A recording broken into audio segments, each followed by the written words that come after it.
de Cristo. Sim, deveras considero tudo como perda por causa da sublimidade do conhecimento de Cristo Jesus, meu Senhor, por amor do qual perdi todas as coisas e as considero como refúgio para ganhar a Cristo e ser achado nele, não tendo justiça própria que procede de lei, senão a que é mediante a fé em Cristo, a justiça que procede de Deus, baseada na fé. Amém?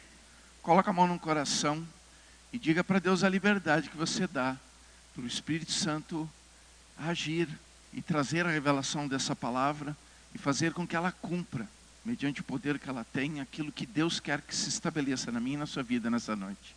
Senhor, te damos toda a liberdade agora, para que o teu Espírito Santo que está aqui, que é o autor, o revelador da tua palavra, nesse ministrar, nesse revelar dela aos nossos corações, abra o nosso entendimento e nos dê toda a compreensão, para que tudo que essa palavra tem de vida a cada um de nós, seja consumado em nossos corações, em nossas almas. E que nesse mover, tu venha promover, que saiamos daqui renovados, abençoados, supridos, em nome de Jesus. Espírito Santo, minha vida é tua, te pertence. E eu me entrego a ti com toda a liberdade, para que seja tu falando e ministrando através de mim, e que assim seja. Amém. Glória a Deus. Pode tomar o vosso lugar.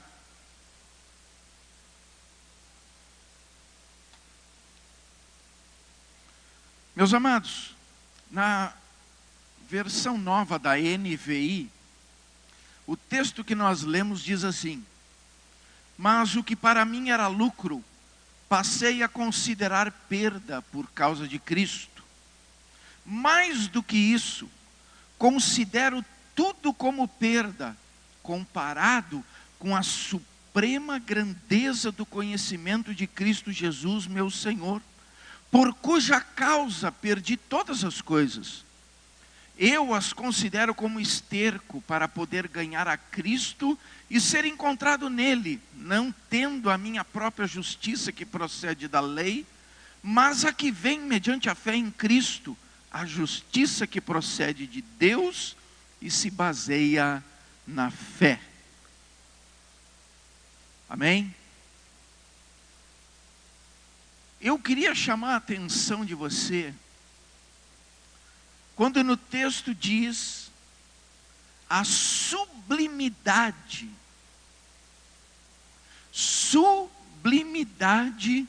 do conhecimento de Cristo. O que seria essa sublimidade? É algo que atingiu um grau muito elevado na escala dos valores morais, intelectuais ou estéticos. É algo que os seus méritos transcendem aquilo que é normal. É algo que se diz de quem está em posição superior a de outros, ou distinta da de outros. Algo esplêndido, magnífico, grandioso, ou então o mais elevado grau da perfeição. O mais alto grau da perfeição. A palavra está dizendo aqui, irmãos, através do testemunho daquele a quem conhecemos como o apóstolo Paulo. E o apóstolo Paulo, ele tem uma referência muito grande dentro do contexto bíblico, porque é muito marcante a vida dele, e a vida dele se tornou muito marcante, pela maneira com que ele teve um encontro real, verdadeiro com Cristo. E diante desse encontro, sendo ele confrontado com todos os seus conceitos, seus pensamentos, a estrutura do seu intelecto, diante de todo o conhecimento adquirido que humanamente lhe foi proposto, ele relata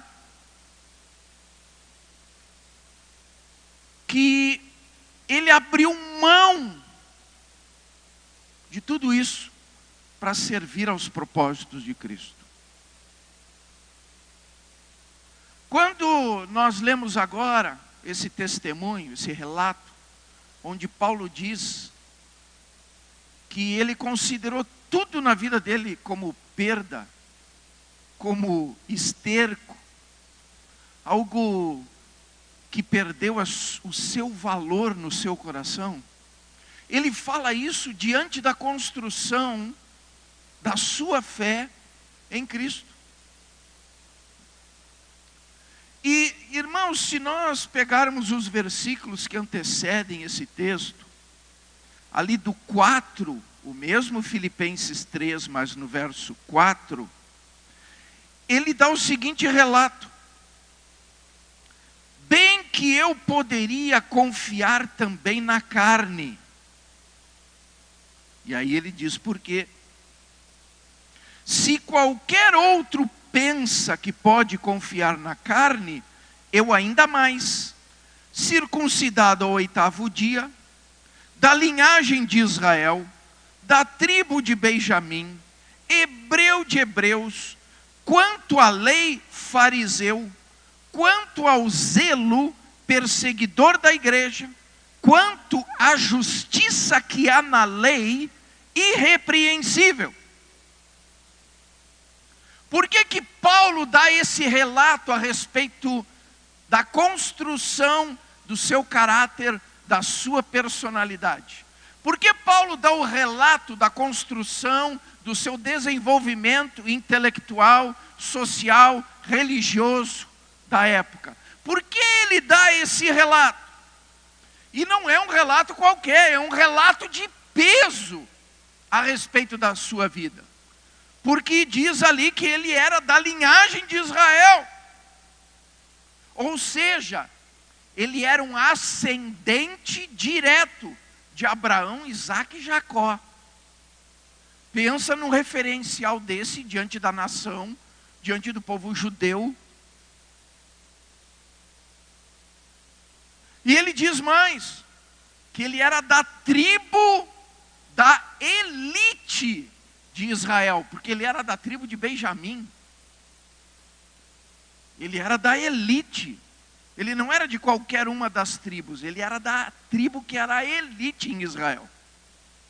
Ele diz mais, que a sua família seguia veementemente os costumes hebraicos e falavam fluentemente o hebraico. Mais ainda, ele diz que, além de tudo isso, ele observava rigorosamente a lei, a Torá, e não só observava, como também cumpria. E para arrematar, ele diz que ele tinha um zelo tão intenso diante do seu conceito de quem era Deus, que ele chega ao ponto do fanatismo de perseguir a própria igreja de Cristo. Por quê? Porque ele era um religioso de carteirinha, fariseu de fariseus. Então ele tinha questões religiosas enraizadas dentro de si, de tal maneira que ele se tornou um fanático para querer defender Deus. E querendo defender Deus, ele começa a perseguir a própria igreja que Cristo estabeleceu mediante o seu sangue e o seu corpo.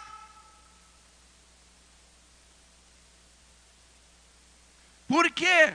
Porque humanamente ele tinha várias representatividades. Porque humanamente ele tinha vários referenciais. Porque humanamente ele tinha vários títulos. porque humanamente ele era muito conceituado. Porque humanamente ele era tido como uma pessoa íntegra, reta diante da lei. Mas de Jesus ele não entendia absolutamente nada. Ele tinha conceitos estruturados. E foi em cima de tudo isso que ele construiu a sua maneira de ser, de pensar, de agir, de se portar e de realizar os seus cerimoniais, seus rituais, acreditando que com aquilo ele agradava a Deus. Mas quando ele tem esse encontro real com Jesus, que nós conhecemos a história, está lá em Atos, no capítulo 9, depois se você quiser ler em casa, você vai ver que ele, quando estava de caminho para Damasco, na sua perseguição contra a igreja, no seu afã de querer matar os seguidores de Cristo, diz que ele se encontra com o próprio Jesus e é confrontado nesse encontro com o senhorio de Jesus. E diz então que a partir dali ele mudou a sua vida.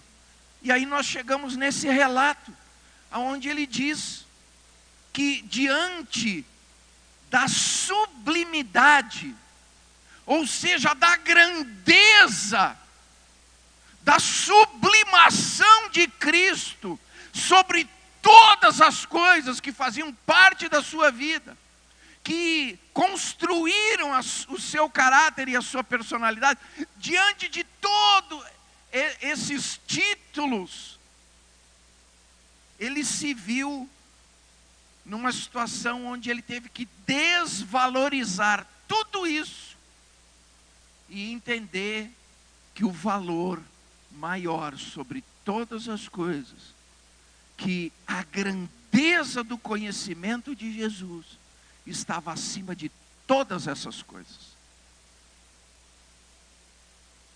Não importava mais para ele os títulos, não importava mais para ele a posição, não importava mais para ele os ensinos e as instruções, mas o que passou a importar para ele era conhecer e prosseguir em conhecer aquele que excedia todas essas coisas humanas as quais ele tinha experimentado no mais alto nível da sua vida. E quando ele diz a sublimação do conhecimento, ele está dizendo exatamente isso. Olha, tudo que eu construí na minha vida, diante do valor que há no conhecimento de Cristo, tudo isso perdeu o valor que eu humanamente dava. E por que isso, irmãos? Porque esse homem que tinha vários referenciais procedeu assim? Porque ele entendeu que não há nada mais precioso do que estar com Jesus, andar com Jesus e cada vez mais conhecer Jesus. Ele chegou ao ponto de entender isso com tamanha profundidade, que ele já nem dava mais valor se ele ia morrer, se não ia morrer. Ele nem dava mais valor se batiam nele, se jogavam pedra nele, ele não estava nem aí, porque ele entendeu que todas essas coisas são passageiras, todas essas coisas não têm o valor que Cristo tem. Que tudo isso que esse mundo pode prover não alcança o que Cristo tem proposto para mim e para você. Mas é interessante, irmãos, como a gente não consegue alcançar isso. É interessante como a gente não consegue alcançar. Mas pastor, é possível isso? Olha para mim aqui. Às vezes a pastora diz, né, que eu dou uns exemplos meio esquisitos. Mas De vez em quando dá um tchan na cabeça assim, né? Alguém já viu aquele filme V de Vingança? Alguém já viu? Tem bastante gente que já viu. Quem não viu, vou colocar você no filme. Tem um cara perseguido político, que foi torturado. E aí, por causa de uma explosão, ele conseguiu fugir. E aí ele decidiu se vingar de toda a estrutura política da cidade da qual ele era cidadão. E aí nesse processo de vingança, ele teve o corpo dele todo queimado, todo destruído, e ele usava aquela máscara branca, até andar usando no movimento aí, que teve há um tempo atrás, né? Estavam usando a máscara do personagem do filme V de Vingança, né? E aí tem uma moça que se aproxima dele, e ela faz um pedido para ele. Ela diz assim: olha, eu quero conseguir me desapegar de tudo. Aí sabe o que ele faz? Sem ela saber, ele rapta ela, coloca ela dentro de uma prisão e passa a torturar ela fisicamente e psicologicamente o tempo todo. Eu não sei quanto tempo ela ficou ali, mas chegou um determinado momento de tanto ela sofrer aqueles impactos na estrutura psicológica, na estrutura física, que ela já não estava nem mais aí se vivia ou se morria. Ela se desapegou de tudo, ela não queria nem saber mais, ela não estava nem aí. Aí uma dessas oportunidades que ela saiu da prisão, e ela foi passar pelo processo, ela enfrentou a situação, e ela expôs: para mim tanto faz, se eu morro, se eu vivo, nada mais tem valor para mim. Aí ele depois então solta ela se encontra com ele e ele diz: agora você está pronta. Agora você está pronta. Posso até falar de mim em cima dessa realidade. Eu já comentei aqui várias vezes com vocês, né, aquele processo onde a gente perdeu tudo. Agora, olha para mim aqui, porque às vezes as pessoas, elas focam: Deus fez isso por ele, Deus fez aquilo por ele. Tá? Eu não tive mérito nenhum, irmãos, porque Deus, Ele é o mesmo para todos, Ele não faz acepção de pessoas. Agora, uma coisa que a gente precisa entender, que Ele faz sim acepção de atitudes. Ele faz acepção de atitudes. Ele não faz acepção de pessoas, porque Ele dá a mesma oportunidade para todas as pessoas. Agora, as atitudes promovem o agir de Deus de uma forma mais expressiva, mais intensa, mais poderosa, mais gloriosa. As atitudes movimentam os céus, as atitudes movimentam o mundo sobrenatural, se for no crer e na fé. Porque com o crer e com a fé, a gente movimenta qualquer coisa, desde que esteja de acordo com a vontade de Deus. Amém? Onde é que o senhor quer chegar, pastor? Olha para mim aqui. No início da minha trajetória, o que eu mais queria era um emprego, um trabalho. Eu queria pagar as contas, eu queria trazer comida para dentro de casa, eu queria que as minhas filhas tivessem o básico para sobreviver. Eu tinha vários desejos dentro de mim e várias coisas que eu valorizava. Olha para mim aqui. Teve uma oportunidade, eu encontrei um anúncio no jornal que dizia que tinha vaga numa empresa de ônibus urbano, motorista de ônibus urbano, tinha lá uma vaga. Como eu já estava no desespero, estava tudo que era porta fechada, não conseguia nada, já tinha procurado tudo que era emprego que eu podia, eu comecei a ir procurando qualquer um que eu pudesse resolver alguma coisa na questão financeira. Aí fui eu lá na empresa. Agora olha para mim. A minha ideia mirabolante. Eu levei o meu currículo. 2 faculdades, vários cursos, formação militar, tudo que era curso de especialização. Eu botei tudo dentro da pastinha para ir pegar a vaga de motorista de ônibus urbano. Porque quando a gente não tem discernimento, que a gente está tão focado no problema, a gente está tão focado na solução do problema de acordo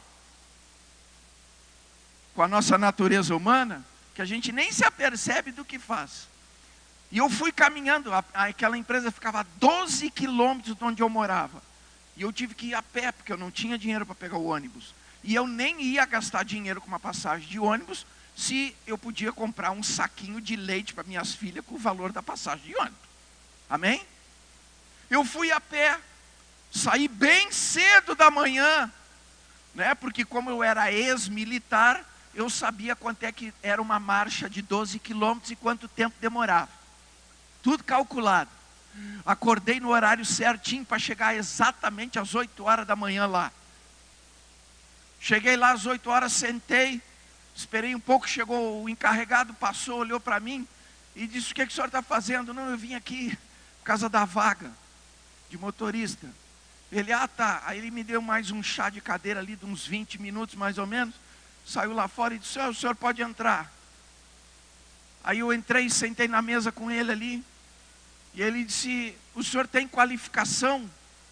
Eu disse: tenho, está aqui. Ele pegou a minha pasta. Ele abriu. Começou a olhar aqueles diplomas, certificados. E não sei o que. E não sei o que. Daqui a pouco ele fechou a pastinha. Olhou bem nos meus olhos.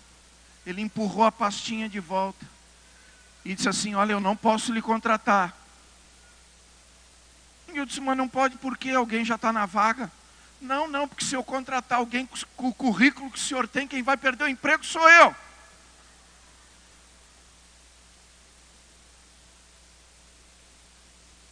Mal sabia ele o perigo que ele correu naquele dia. Porque me deu uma raiva, irmão. Que ele não sabia tudo que eu estava passando. Ele não sabia o grau de desespero que eu estava passando atrás do emprego. E quando eu saí dali, eu saí chorando. Porque eu ficava pensando: meu Deus, agora eu vou chegar em casa, eu vou dizer para minha esposa que nem para motorista de ônibus eu sirvo.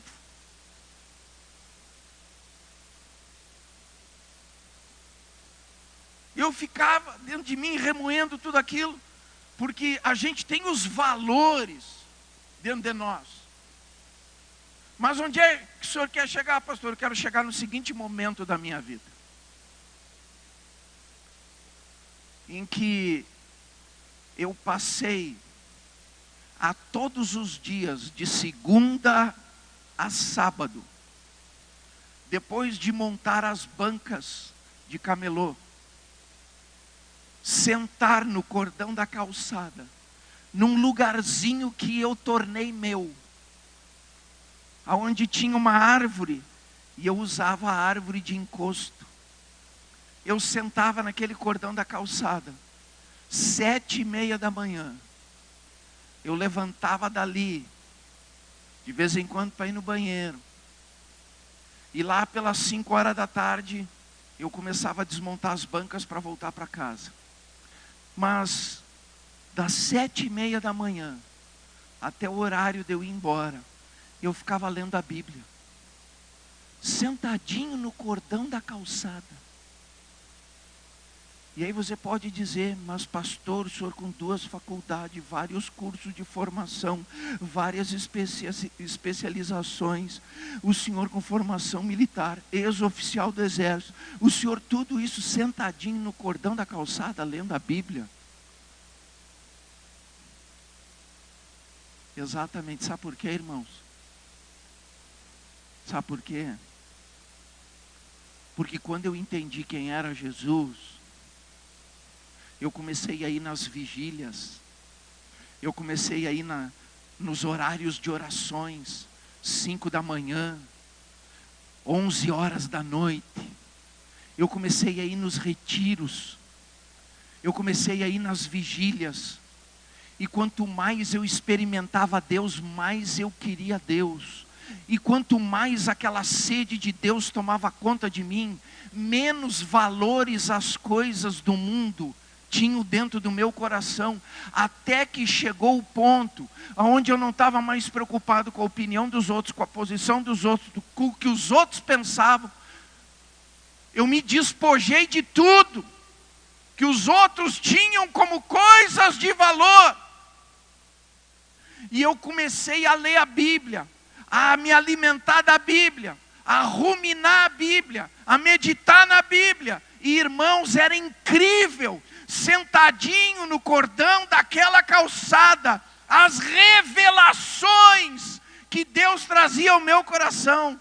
Era incrível como Deus começava a trabalhar dentro de mim, e Ele se manifestava, e Ele muitas vezes vinha diante da minha carência, e Ele me acolhia, e Ele dizia: filhinho, eu estou cuidando de ti. Ali sentado naquele cordão, eu aprendi a ouvir a voz de Deus. Ali sentado naquele cordão, eu entendi as palavras de vida que esse livro tem.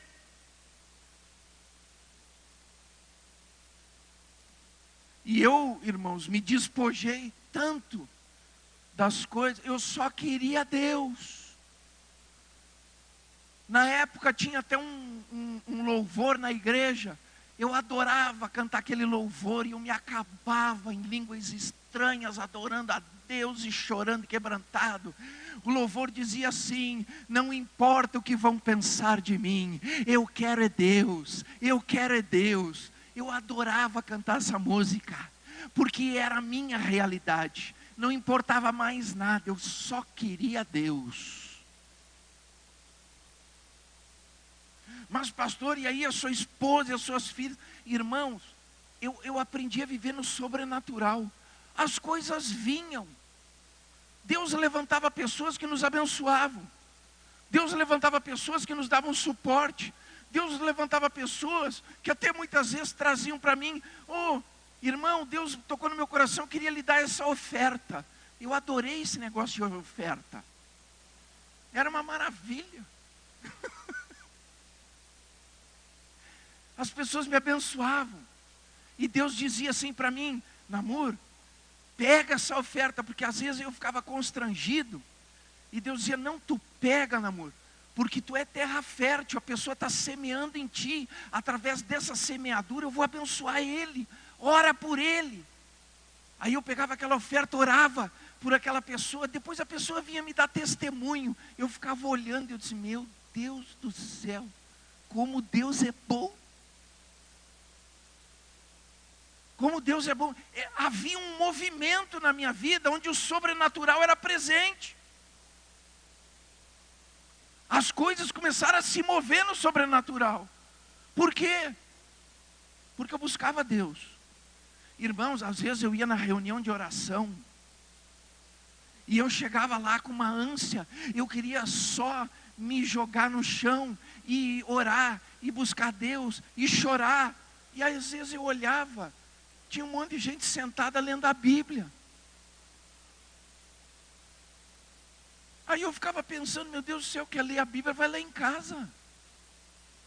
Eu achava esquisito que as pessoas, em vez de orar, ficavam lendo a Bíblia.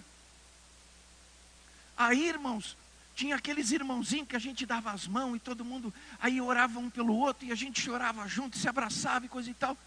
Todos aqueles irmãozinhos tinham testemunho. Aqueles outros que ficavam ali lendo a Bíblia, depois vinham perguntar: ah, mas como é que acontece isso contigo e comigo não acontece? Simples, porque a gente vem buscar Deus de todo o coração, então fica lendo Bíblia. Deus não faz acepção de pessoas, mas Ele faz acepção de atitudes. Estão entendendo? Pastor, mas e aí? Irmãos, quando eu estava nesse universo de glória, começou a vir as coisas naturalmente. Aí veio a questão do concurso. E eu sou sincero para dizer, eu mais orava, chorava, do que estudava. Mas tudo que eu estudava, eu dizia assim, olha, Espírito Santo, eu não tenho capacidade, mas tu tem capacidade de fazer eu lembrar de todo o conteúdo na hora da prova. E foi o que aconteceu. Tinha 4 vagas, 3.856 candidatos, quase 1.000 vagas por candidato. O Espírito Santo me botou lá em 4º lugar. Porque Ele faz. Agora, irmãos, olha essa aqui. Quando eu fui aprovado, quando eu recebi o telegrama, dizendo que era para mim me apresentar,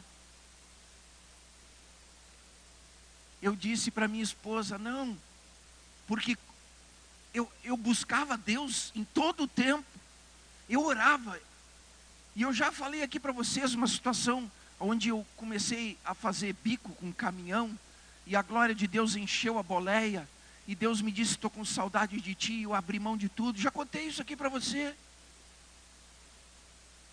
Então eu queria Deus. Aí eu disse para ela, não, eu vou seguir na obra. Eu vou continuar pregando o Evangelho. Eu vou sair pelos lugares. E aí, irmãos, a Bíblia diz que a mulher sábia edifica e a tola destrói. Ela olhou para mim com toda a sabedoria. Ela pensou assim, ai meu Deus, esse menino está louco, agora que deu tudo certo, ele quer abrir mão de tudo, para sair, para fazer missões. Mas ela também pensava assim, só que ela estava enxergando as coisas, vendo que Deus estava movendo.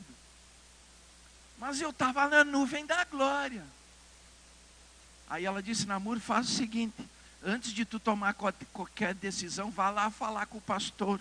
Eu tinha um pastor que me acompanhou o tempo todo dessa trajetória. Um pastor que eu amo muito. Uma pessoa que é uma pessoa maravilhosa, fez parte da trajetória da minha vida. Aí eu fui lá falar com ele, ele era meio loucão, ainda é.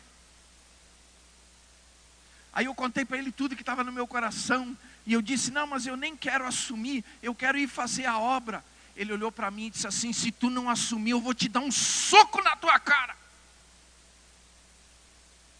Aí eu parei, olhei para ele, eu achei que ele ia dizer, não, Namur, vamos lá, vamos ser missionário. Eu achei que ele ia dizer, eu te dou um soco na tua cara. Eu disse, mas para aí, como assim? Ele disse, Namur, agora que Deus fez tudo, depois de todos os anos que nós estamos orando, buscando, você que tu é louco de recusar a bênção. E eu disse, não, mas eu quero Deus. Ele disse, mas tu pode ter Deus, tu continua com Deus, tu continua caminhando com Deus. Aí ele me explicou aquele versículo, cada um fique na vocação a qual foi chamado. Ele disse, Namur, Deus tem um propósito contigo, nesse trabalho. E irmãos, olha para mim aqui, o meu trabalho sempre contribuiu para o Evangelho. Eu posso viajar, eu posso fazer tudo, eu posso até investir, porque Deus investiu em mim primeiro. Eu não dependo de nada nem de ninguém.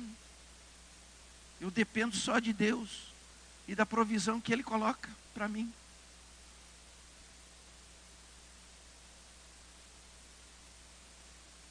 Eu já preguei em vários lugares, já abri obra em outras nações, mesmo trabalhando. Porque Deus me deu um trabalho que eu posso fazer. Mas irmãos, o que eu estou tentando dizer para você é que o desapego era tão grande, que eu nem queria mais nada, eu só queria Deus.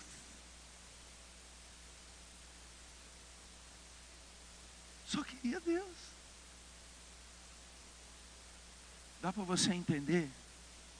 Quando Paulo diz a sublimidade do conhecimento de Jesus. Dá para entender quando ele diz ali, perdi todas as coisas e considero como esterco para poder ganhar a Cristo e ser encontrado nele, não tendo a minha própria justiça que procede da lei, mas a que vem mediante a fé em Cristo. Dá para entender o que ele quer dizer? Mas irmãos, hoje, a gente anda tão ocupado e tão distraído, que dá para contar nos dedos, os momentos que a gente para estar com Deus, para orar, para ter comunhão com Deus, para ler a palavra, meditar na palavra, entender a palavra, e entendendo a palavra, conhecer Cristo, a sua grandeza, a sua sublimação. Dá para contar nos dedos. E o inimigo tem nos distraído com várias coisas. Várias. Tem um texto que é interessante, eu quero compartilhar com você. Abra ali em Lucas, capítulo 14.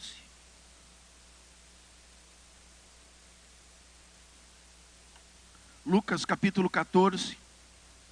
Os versos 16 ao 24. Jesus fala a respeito de algo muito interessante através de uma parábola. Ele diz assim: ele, porém, respondeu: certo homem deu uma grande ceia e convidou muitos.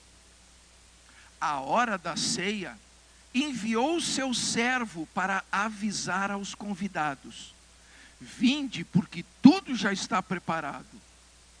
Não obstante, todos a uma começaram a escusar-se. Disse o primeiro: comprei um campo e preciso ir vê-lo. Rogo-te que me tenhas por escusado. Outro disse: comprei 5 juntas de bois e vou experimentá-las. Rogo-te que me tenhas por escusado. E outro disse: casei-me e por isso não posso ir.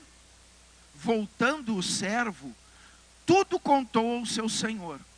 Então, irado, o dono da casa disse ao seu servo: saí depressa para as ruas e becos da cidade e traze para aqui os pobres, os aleijados, os cegos e os coxos. Depois lhe disse o servo: Senhor, feito está como mandaste, e ainda há lugar. Respondeu-lhe o Senhor: sai pelos caminhos e atalhos e obriga todos a entrar, para que fique cheia a minha casa. Porque vos declaro que nenhum daqueles homens que foram convidados provará a minha ceia. Agora olha para mim aqui, irmãos. O verso 16 diz: certo homem deu uma grande ceia e convidou muitos. E no 17 diz: à hora da ceia enviou o seu servo para avisar os convidados. Pastor, o que isso tem a ver? Olha para mim aqui. Esse homem, esse senhor, decidiu fazer um jantar, um evento. E ele avisou as pessoas que ele ia fazer essa grande ceia. E ele mandou convidar. De que maneira? Avisando: olha, seguinte, o meu Senhor vai fazer uma grande ceia, um grande evento. E ele lhe convida para, quando estiver tudo pronto, participar desse evento. Ou seja, ele avisou a todos. Irmãos, olha para mim aqui. Quando a gente vai fazer um casamento, a gente não manda o convite 1 mês antes, 2 meses antes, 3 meses antes, não manda? As pessoas já não tomam conhecimento que lá no dia tal vai acontecer aquele evento? A gente já não se prepara para aquele momento? É ou não é? É isso que está falando. Aquelas pessoas receberam o convite, foram avisadas que ia acontecer aquele evento, mas elas não se prepararam para o evento. Por quê? Porque elas se distraíram. Estavam distraídas. Como assim, pastor, distraídas? Diz ali que um comprou um campo. Isso significa que teve todo um empenho para ele comprar um campo. Isso significa que ele teve que buscar os recursos para comprar o campo. Ele focou aonde? em adquirir, em comprar, em se envolver com todo o processo para adquirir, para cumprir o desejo do seu coração naquilo. Ô pastor, mas está errado comprar alguma coisa? Não, não está errado comprar. Ninguém chega aqui e diz, irmãos, vocês nem sabem a tribulação que eu estou passando.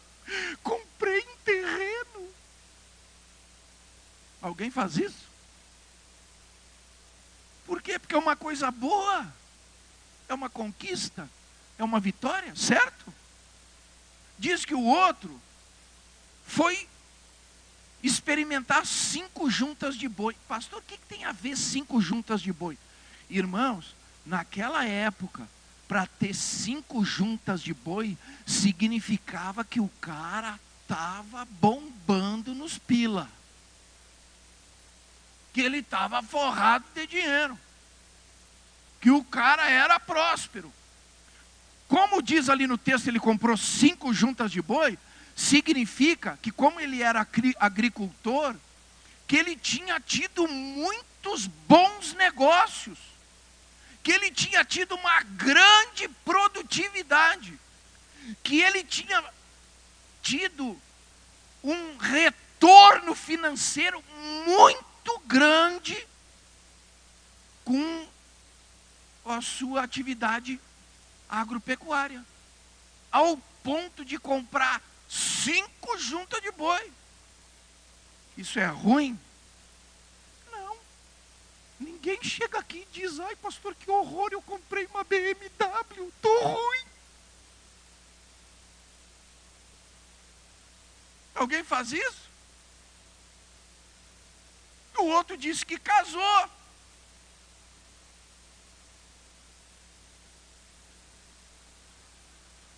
Nem precisa dizer quais são as prioridades, né? Tanto é que ele nem pediu desculpa. Ele só disse, casei, ponto. Não é verdade? Irmãos, pastor, isso aí não é tudo coisa certa. É tudo coisa certa.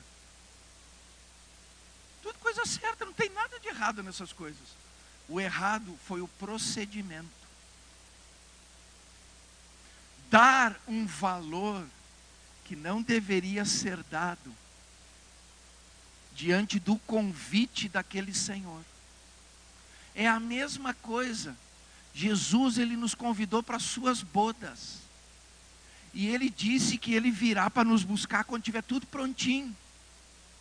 Mas como ele nos achará? Até achei interessante que o Tuta colocou o versículo na hora da ministração, da coleta, dos dízimos, das ofertas, falando desse versículo, achará Cristo fé na terra? Porque, irmãos, a gente está distraído com tantas coisas, que será que a gente vai estar pronto na hora que tocar a trombeta, anunciando, vinde para as bodas? Ou a gente vai estar distraído com as coisas desse mundo? É bom ter as coisas, irmãos. É bom conquistar, é bom comprar, é bom ter, é bom usufruir, mas não pode inverter os valores. Não pode perder a essência que Cristo definiu. Buscarás ao Senhor teu Deus de todo o teu coração, de toda a tua alma, de todo o teu entendimento. Nós não podemos colocar outras coisas como prioridade do nosso amor, porque Jesus disse, amarás o Senhor teu Deus sobre todas as coisas. As coisas não têm que ocupar o lugar de Deus, irmãos. E a gente está deixando, a gente está se distraindo com as coisas. Sabe que tem aquele texto lá em, se eu não me engano, é Êxodo, capítulo 5, onde tem a chamada de Moisés ali, que começa no capítulo 3 de Êxodo, que aí Deus diz, não, Moisés, vai lá no Egito e tira o meu povo de lá. E aí todo mundo conhece essa história. Chega Moisés lá para Faraó e Faraó diz, não vou deixar sair. Só que onde é que eu quero chegar? Ali em Êxodo, no capítulo 5, que foi quando Moisés chegou com Arão pela primeira vez lá em Faraó, e disse, olha, o Deus dos hebreus, o Deus Todo-Poderoso, disse que é para tu liberar a nação de Israel, para nós ir para o deserto, fazer uma festa e adorar o Senhor. Foi o primeiro momento, o primeiro encontro com o faraó. Sabe o que faraó disse? Ah, vocês querem ir para o deserto fazer festinha e adorar a Deus? Então é porque vocês estão com muito tempo. Vocês estão com muito tempo disponível. É por isso que vocês estão pensando nessas coisas. Fazer festinha, adorar a Deus. Eu nem sei quem é esse Deus, disse faraó.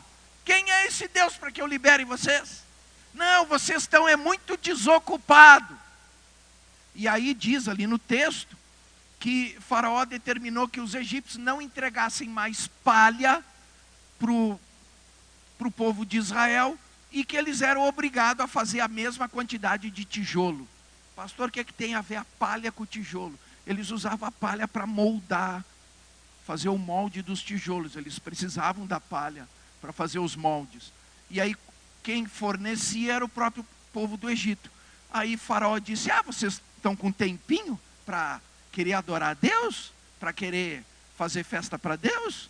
Para se ocupar com Deus? Então não dou mais a palha. E vocês vão ter que catar a palha e ainda vão ter que me entregar a mesma quantidade de tijolos. Sabe o que isso quer dizer? Faraó, se eu pegar no contexto, ele é um símbolo de Satanás. E Satanás, sabe o que ele tem feito, irmãos? Olhado para nós e visto, vocês querem tempinho para orar, para falar com Deus? Então eu vou distrair vocês. Sabe quais são as maiores distrações dentro de casa hoje? Que estão até promovendo problema conjugal, que está até promovendo problema de relação entre filho e mãe, mãe e filho, pai e filho, filho, o celular. Mas olha para mim aqui, o problema não é o celular, o problema é o operador do celular. Porque as pessoas têm mania de botar a culpa nas coisas. Mas as coisas não fazem nada sozinho. Irmãos, olha para mim aqui. O celular dá uma pipocadinha, você abre. Aí é um aviso do Instagram. Aí você abre o Instagram. Aí você olha, tem uma postagem. Aí você fecha aquela postagem que você olhou. Aí você começa a olhar a postagem dos outros. Aí você clica, e coraçãozinho, e coraçãozinho, e coraçãozinho, e coraçãozinho, e coraçãozinho. Quando você viu, já passou mais de hora. Estou falando coisa do outro mundo? Rapidinho passa mais de hora. Passa ou não passa? E aí durante o dia você orou? Você falou com Deus? Você buscou a Deus? Você leu a palavra? Você meditou na palavra? Você orou a palavra? Não, mas se você computar, ficou mais de 5, 6 horas na porcaria do celular. É ou não é verdade? Ficou bombando nas redes sociais. Gente, tem pessoas com problema no casamento. O cara tem mais tesão pelo celular do que pela esposa pelada do lado dele na cama. Não, só um pouquinho que eu estou curtindo o que os outros postaram. Cuidado, porque daqui a um pouco alguém vai curtir o que você não está curtindo.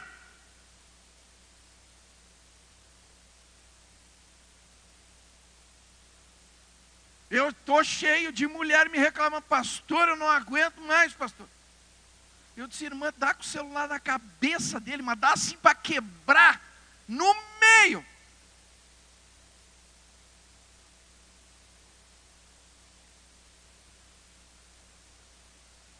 Faraó tem distraído muita gente. Estão desocupados, então eu vou arranjar um monte de tarefa.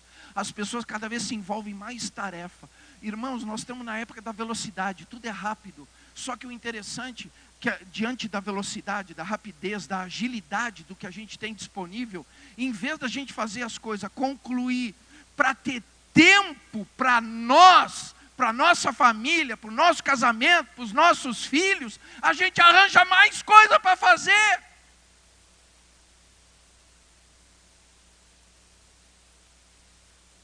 É ou não é verdade? Pô, que bom, sobrou tempo. Então agora eu vou ficar olhando as mensagens do WhatsApp.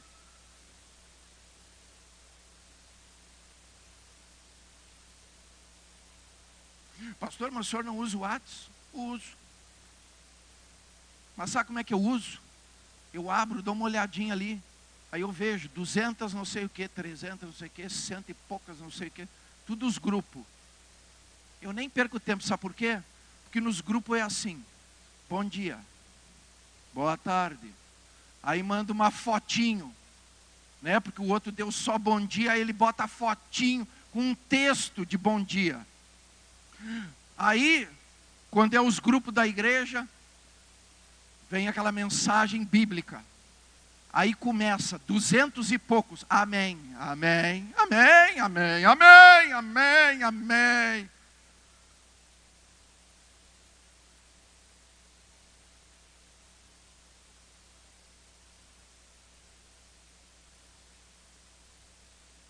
Tem uns que mandam aquelas correntes.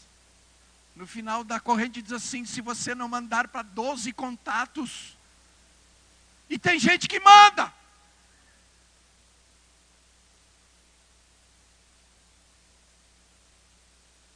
Gente, o diabo está distraindo. Porque quanto mais ele nos distrai, menos comunhão com Deus a gente tem. Menos tempo para ler a palavra a gente tem. Eu me lembro, irmãos, quando eu vi a série na TV. Alguém aqui lembra do Rin Tin Tin? Amém, glória a Deus. Amém. Tinha o Perdidos no Espaço.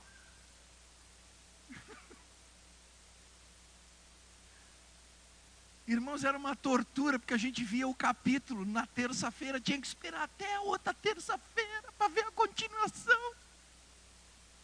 E eu odiava quando eu via o tal do ciborgue. Alguém lembra do ciborgue? E vinha aquela mensagem, to be, continue. Eu tinha pavor daquilo, não terminava o tal do episódio.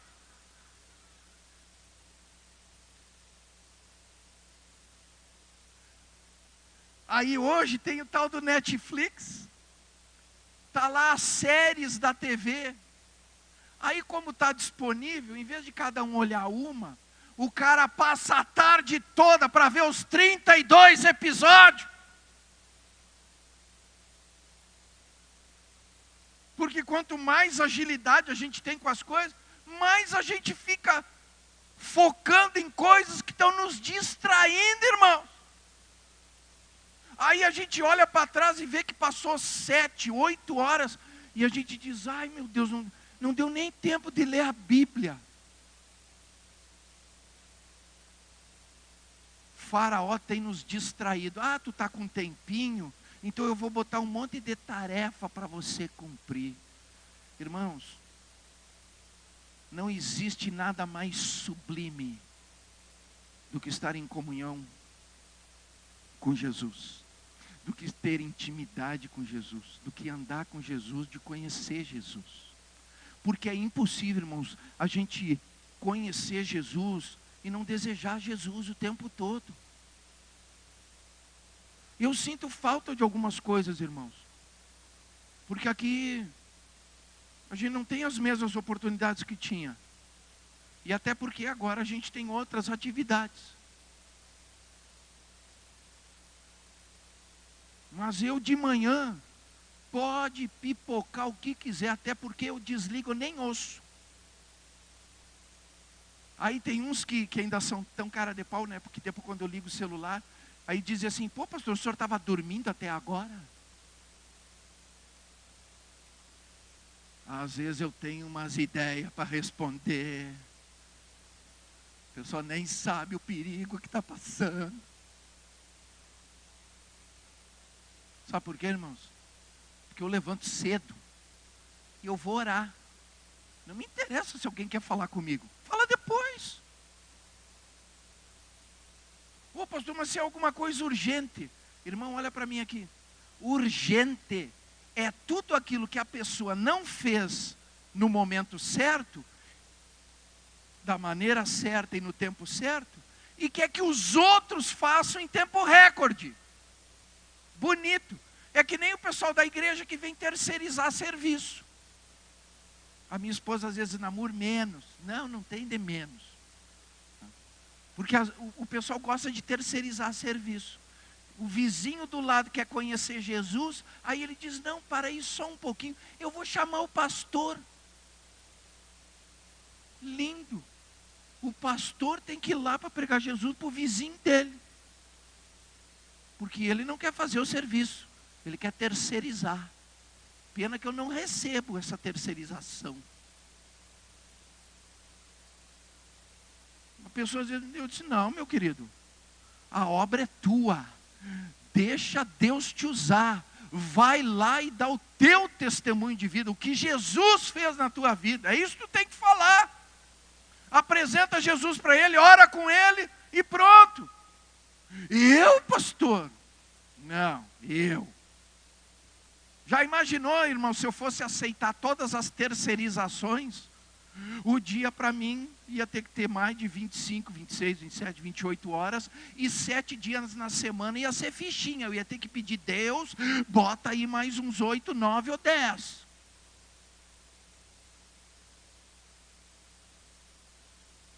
O interessante é que no WhatsApp ele é o maior evangelista que tem. Hã? Tu olha lá, o cara só manda versículo. Só versículo, cara. Mas quando é aqui, ó.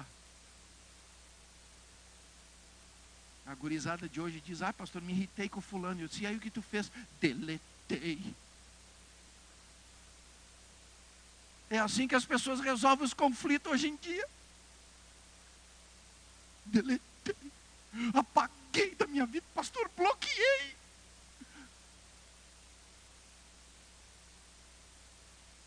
Irmãos, as pessoas não se relacionam, não tem mais intimidade, nem consigo mesmo, que dirá com Deus. Sabe o que Deus está dizendo aqui para mim e para você nessa noite? Abre mão das coisas que você estabeleceu como valor e busca aquilo que excede todos esses valores. Porque é essa intimidade, esse relacionamento que muda a história de vida.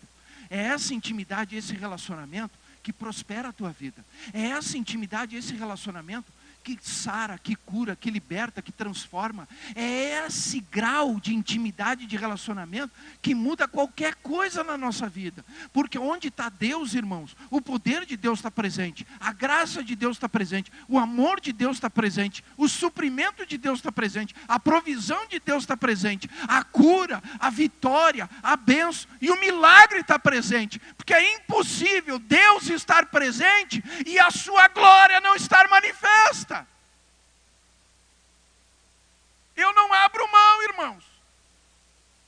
Não abro mão. Até hoje eu continuo me lembrando da musiquinha. Eu quero é Deus. Não importa o que vão pensar de mim. Eu quero é Deus.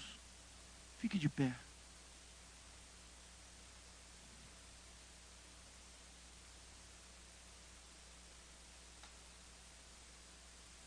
Feche teus olhos.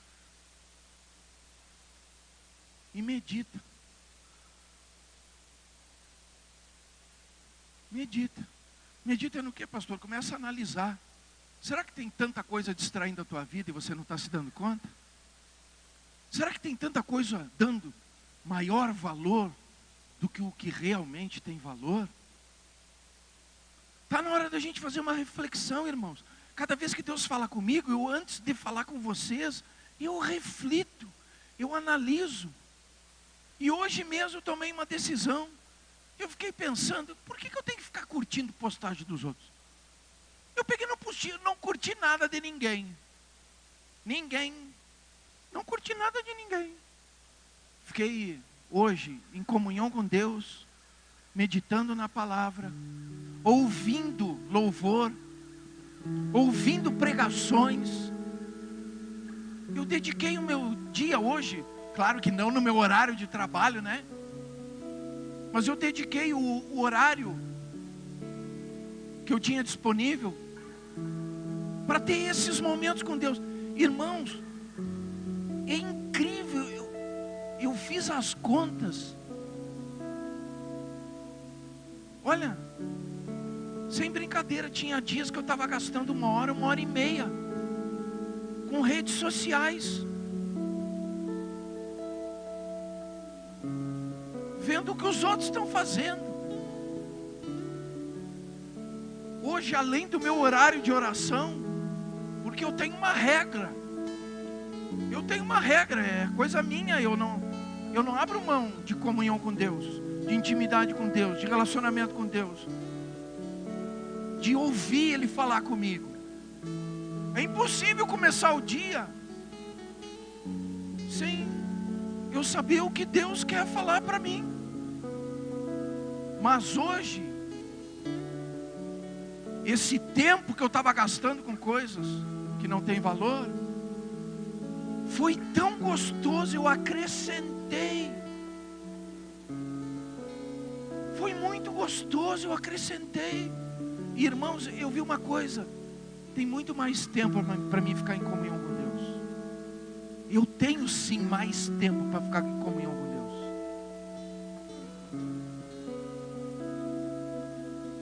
Deus ministrou, trabalhou muito no meu coração hoje, porque eu fiz algo diferente hoje.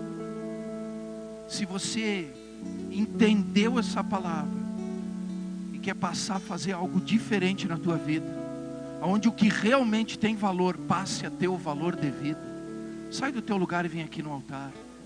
Vem aqui abrir o teu coração, vem aqui te quebrantar, vem aqui dizer: eu quero Deus. Vem aqui dizer: não importa o que vão pensar de mim, eu quero é Deus.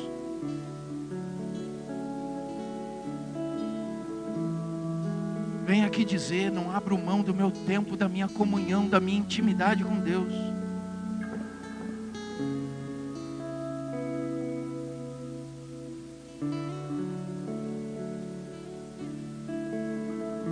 Venha dizer: eu quero mudar a minha vida. Quero mudar minha vida, buscando Deus de todo o coração.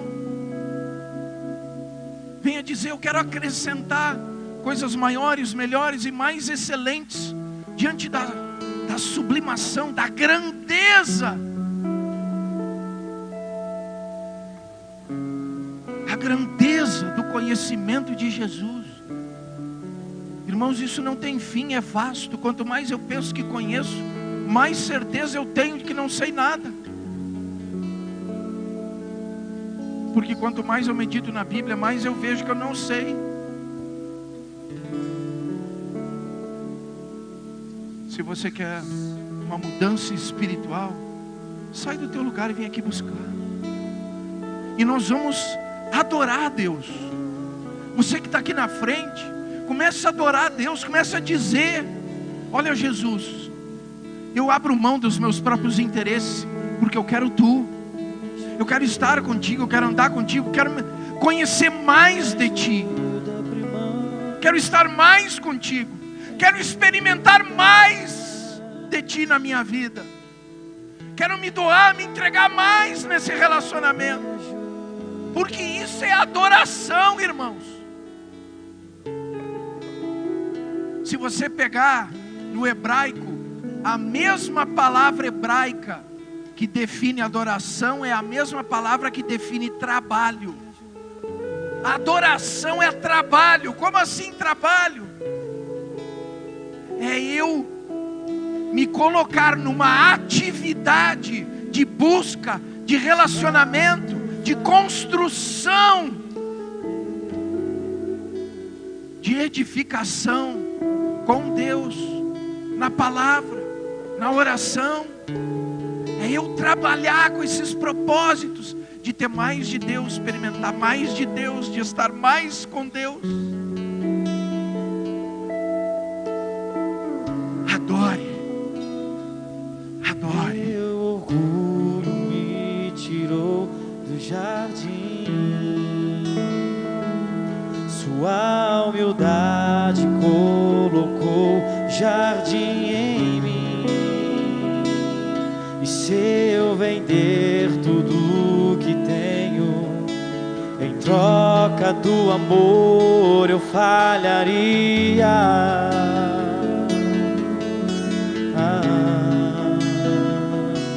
Pois o amor não se compra, nem se merece, o amor se ganha, de graça o recebe. Eu quero conhecer Jesus.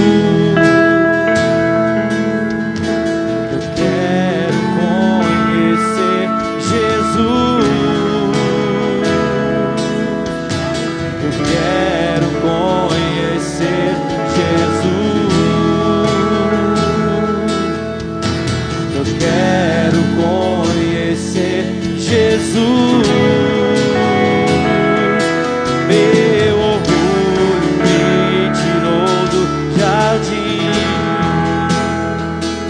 sua humildade colocou jardim em mim. E se eu vender tudo que tenho em troca do amor, eu falharia.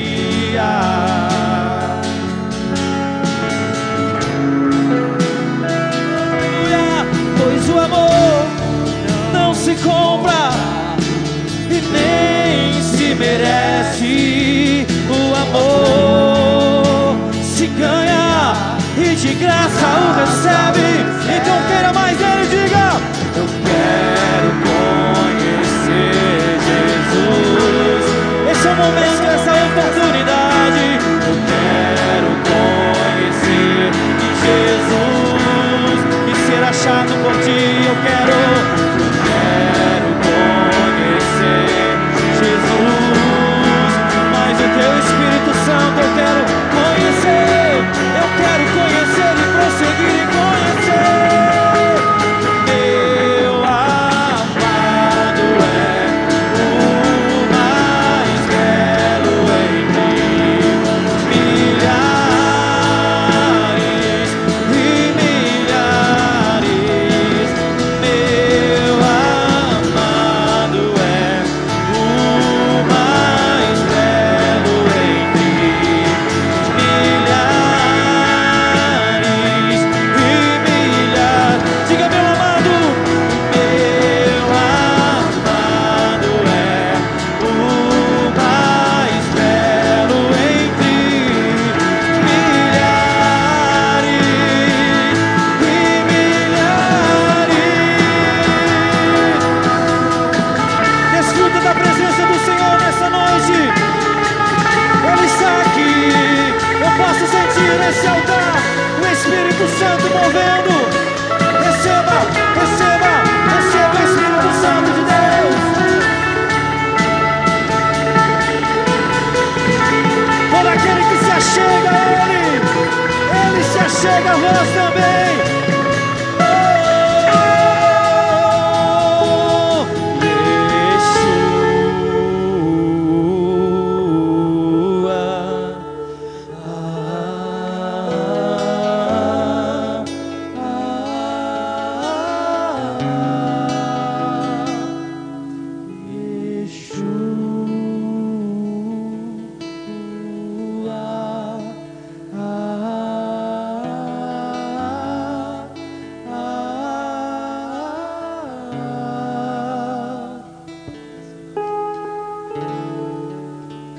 Senhor Deus Todo-Poderoso, nós queremos mais de Ti.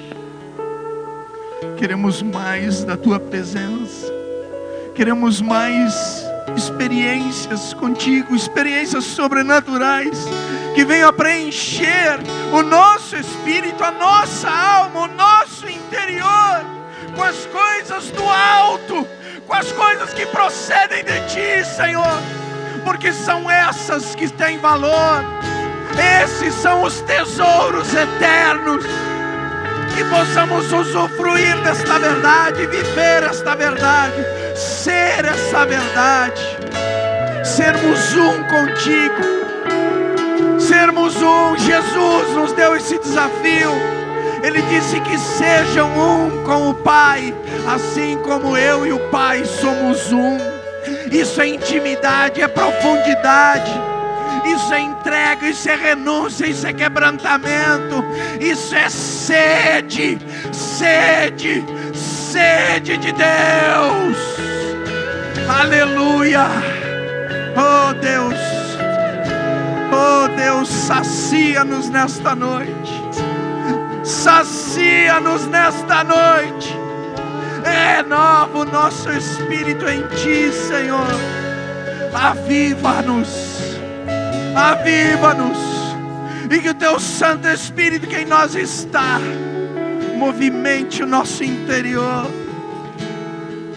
Movimente o nosso interior, provocando sede e fome de justiça. Sede e fome de justiça.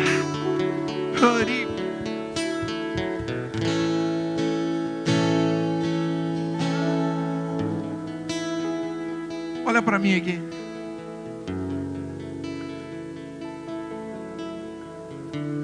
Teve uma vez, nós fomos abrir uma obra numa cidade chamada La Cruz, na Argentina. Nós íamos uma vez no mês lá. Uma vez. E nós chegamos num terreno que tinha numa esquina. Era um terreno com pastos. A gente chama de terreno baldio. E a gente montava uma tenda. Era uma lona de caminhão que a gente espichava com umas taquaras. E a gente começava a falar de Jesus e as pessoas começavam a vir. E a gente começava a falar de Jesus 5 horas da tarde. E quando era 8 horas da noite, tinha um povo enorme. E a gente tinha que pregar em castelhano, porque era na região de Corrientes, e ali eles falam o castelhano. E nós treinávamos, às vezes, 2, 3 semanas no mês, para pregar. E aí um ia revezando. Quando um parava de falar, o outro continuava, e aquela multidão. Mas irmãos, quando a gente ia parar, que a gente ia terminar, que estava aquela oração, aquele fogo pegando, e a gente começava a fazer aquele processo de parar, eles começavam a gritar: no missioneiro, no se vá. E às vezes, irmão, era meia-noite, 1h da manhã, e eles não queriam que a gente fosse embora, e eles estavam lá chorando, orando, buscando, e dizendo: Deus, Deus, nos bendiga, Deus, nos bendiga, Deus. Eles choravam, clamavam e buscavam. Gente com sede, com fome de Deus. Quando a gente passou a obra lá, o terreno já estava doado, tinham comprado todos os tijolos, já tinham os ferros, e eles estavam preparando para subir um templo.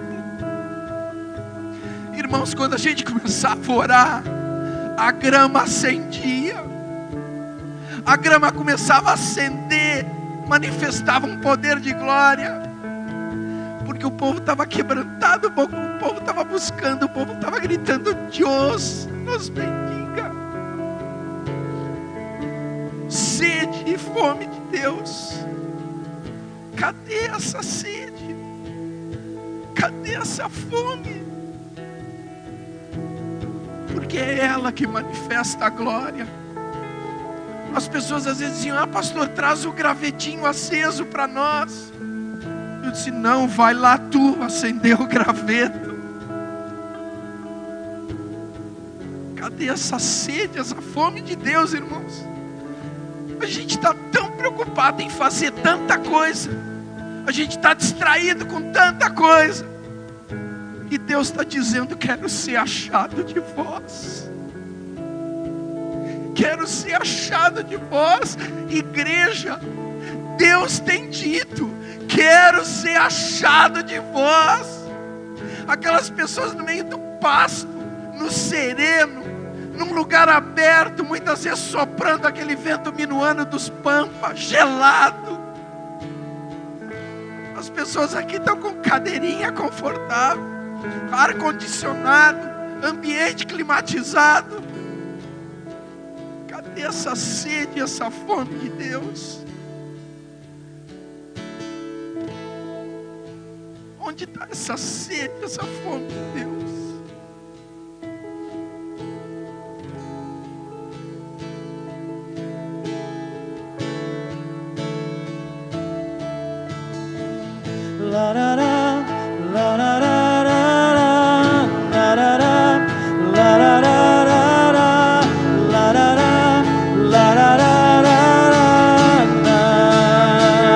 Quero mais de ti.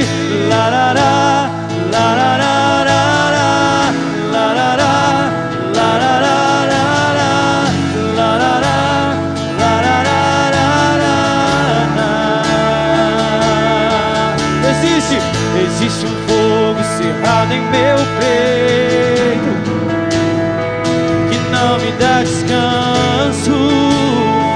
Eu não tenho descanso. Existe um fogo cerrado em meu peito. Tem alguém queimando por Deus aqui que não me dá descanso? Será que o nosso coração queima por Deus essa noite ainda? Deixa queimar então. Deixa queimar, deixa queimar, deixa queimar, deixa queimar, deixa queimar, deixa queimar. Ainda que seja uma pequena chama, deixa essa pequena chama se transformar numa grande labareda nessa noite, pelo Espírito Santo. Se você ora em línguas, se você tem ainda um pouquinho do Espírito Santo, reacenda nessa noite. Deixa queimar, deixa queimar, deixa queimar, deixa queimar, deixa queimar. Existe um fogo, eu sei que existe. Existe um fogo cerrado em meu peito que não me dá descanso. Eu não tenho descanso. Existe um fogo cerrado em meu peito que não me dá descanso. Eu não tenho descanso. Deixa queimar, meu irmão, diga. Deixa queimar, deixa queimar, deixa queimar, deixa queimar, deixa queimar, deixa queimar. Deixa queimar, deixa queimar, deixa queimar, deixa queimar, deixa queimar, deixa queimar. Vim para adorar-te, vim para prostrar-me, eu vim para dizer-te, tu és meu Deus. Esse é o momento. Totalmente amável, és totalmente digno, tu és maravilhoso. Erga suas mãos pro alto, diga: vim para adorar-te, vim para prostrar-me, eu vim para dizer que tu és meu Deus. És totalmente amável, totalmente digno, tu és maravilhoso para mim. Não saberei quanto custou ver meus pecados lá na cruz. Diga: não saberei, não saberei quanto custou ver meus pecados lá na cruz. Não saberei, não saberei quanto custou. Erga sua voz e declare nessa noite uma vez mais. Há um poder tremendo no meio dos louvores, porque a palavra de Deus diz que Ele habita ali, no meio dos louvores, do seu povo. Então adore Ele, adore Ele. Ver meus pecados na cruz. Vim para adorar-te, vim para adorar-te, vim para prostrar-me. Eu vim para dizer-te, não importa, não importa, tu és o meu Deus, tu és o meu Deus, és totalmente amável, és maravilhoso para mim. Vim para adorar-te.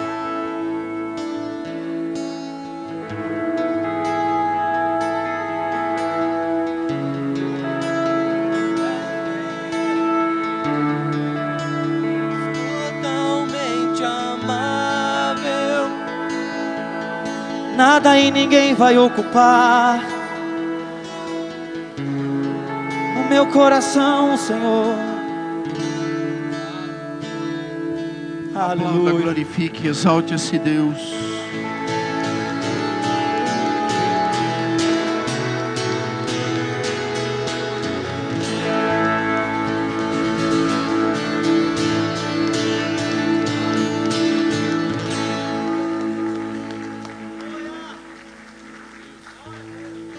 Voltar para o seu lugar, tomar o seu assento.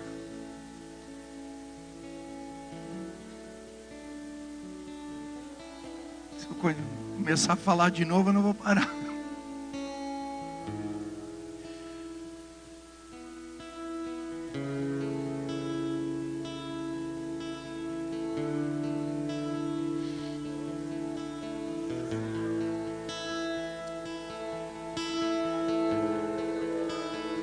Se alguém quer fazer um propósito de fé, fique de pé. Os obreiros vão entregar para você o panfleto da campanha. Nós vamos orar com você.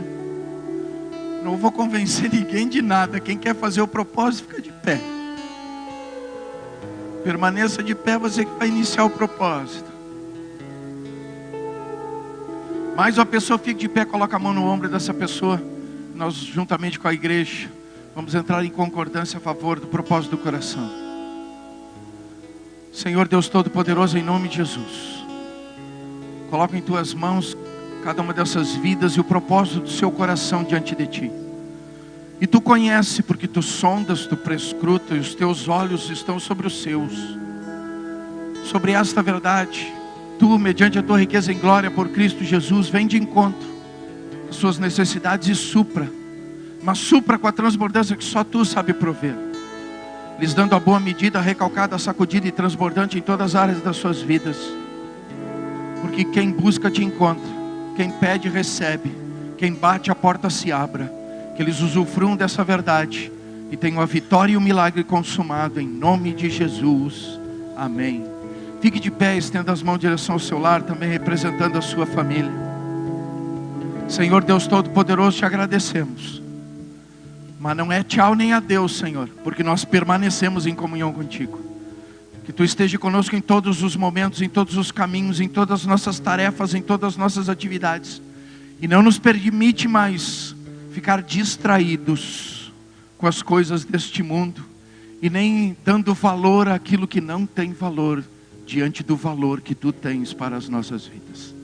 Sobre esta verdade, manifesta a tua graça, o teu amor também sobre a nossa família, o nosso trabalho, o fruto da obra das nossas mãos. Em tudo tu nos abençoe e que em nome de Jesus tu nos acompanhe de retorno, livre de todos os males, nos dê um sono tranquilo, restaurador, um despertar abençoado em Cristo nessa comunhão, pela qual só te agradecemos. E assim que teu grande amor, que a graça poderosa de teu Filho Jesus Cristo e a doce união com